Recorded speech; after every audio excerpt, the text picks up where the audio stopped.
let's talk weird, goofy movements that you don't have to do, but it's fun.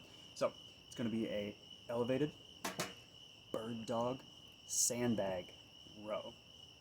You with me? Okay. So anchor yourself up. Strong plant leg, strong plant arm. Right? Active shoulder. Avoid that crash. Active shoulder.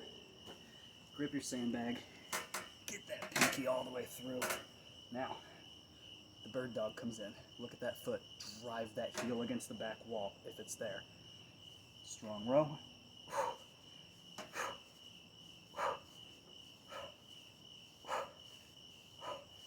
Stay steady. Keep that active foot, active shoulder. Working that crossbody ab